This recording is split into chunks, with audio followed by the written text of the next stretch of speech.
बनाया, तेरी सृष्टि को बनाया एक बीज से।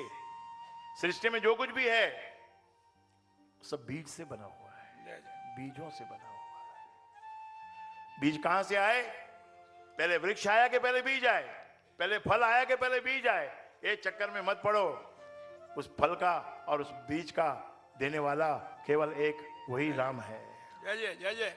और सूक्ष्म है, सूक्ष्म बूंद से आप बने। कितना सूक्ष्म बूंद है वो,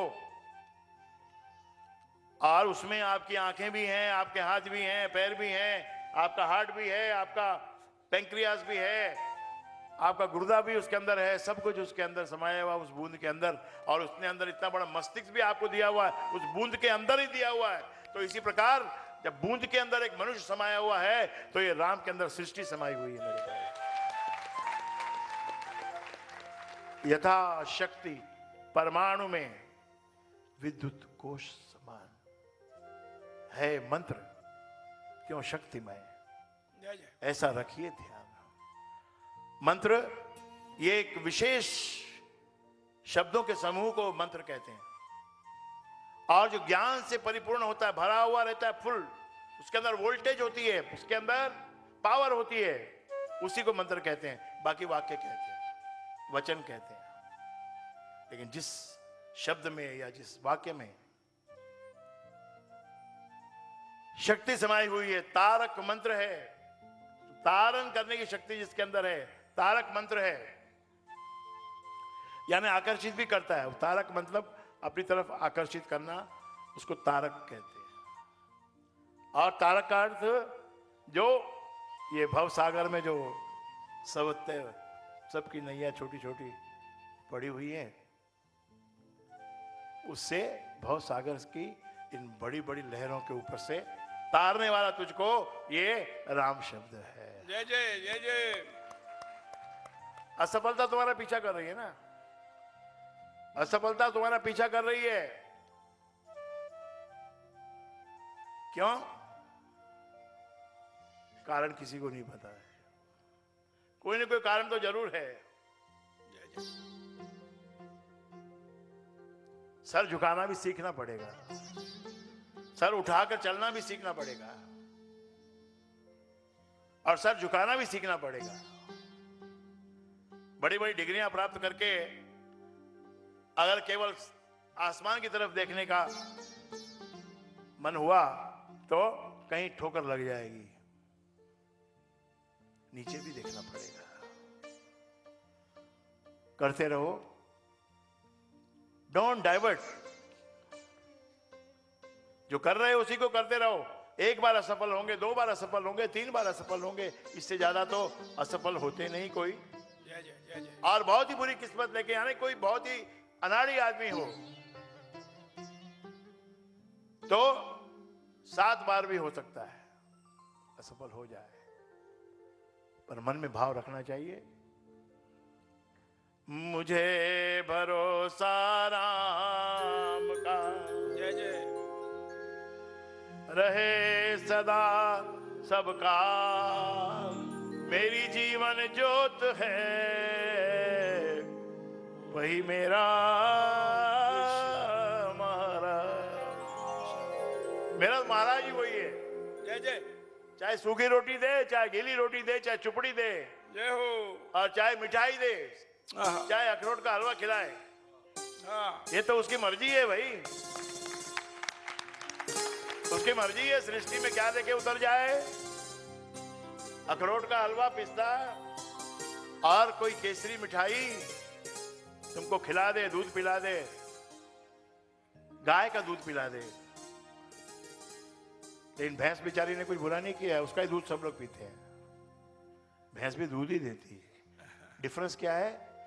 वो थोड़ा लाइट है, बड़ी उम्र में आके वो थोड़ा हाजमा करने में आसान पड़ता है।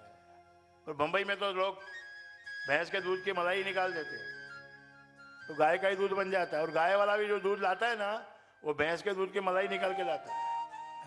ये समझ लेना आप, ये बंबई नगरी है और ये थाना उसी से जुड़ी हुई है।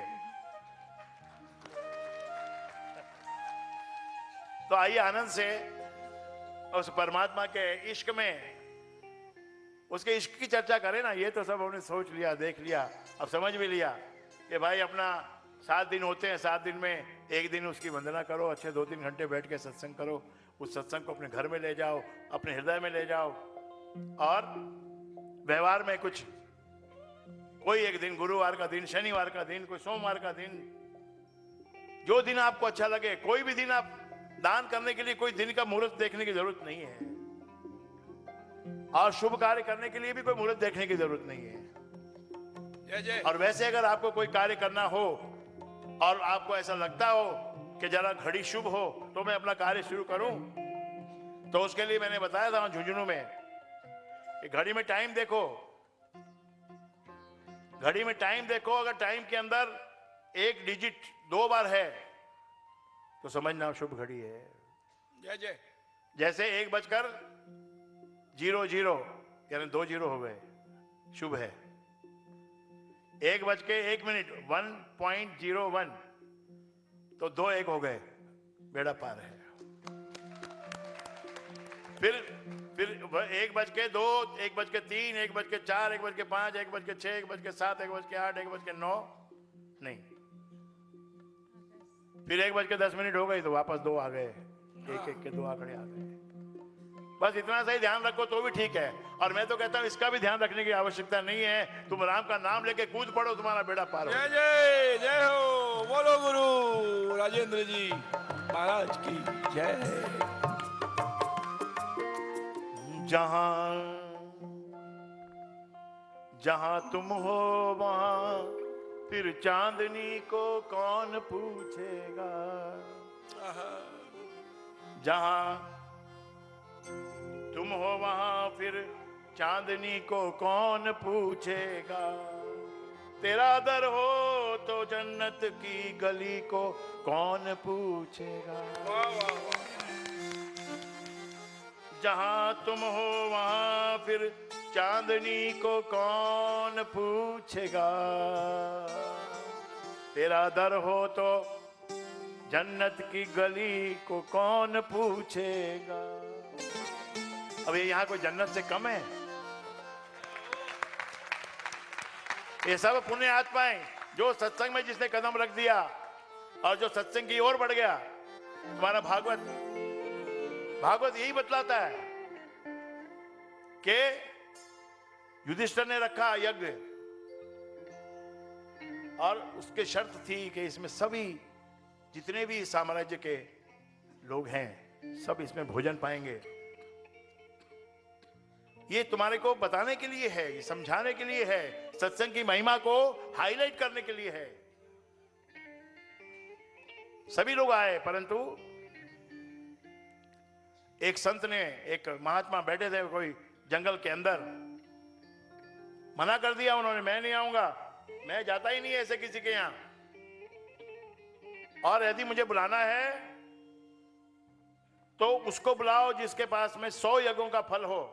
जय जय। वो मुझे दान करे अपने यज्ञों का फल। यानी ये भी ट्रांसफरेबल है।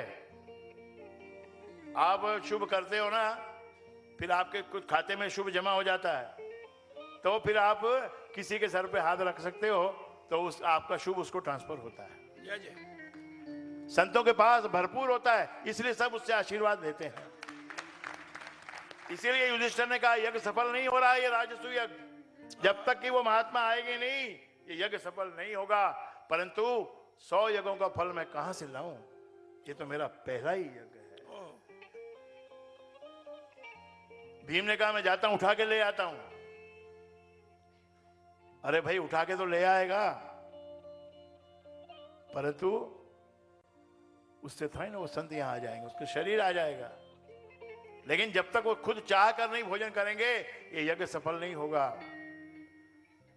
बात द्रौपदी के कान में पड़ी, क्या खुसर फुसर हो रही है भाई, इतना सुंदर तो यज्ञ हो गया, हाँ हजारों लोग आके भोजन पा लिए, सब कुछ हो गए, लेकिन घंटा नहीं बजा।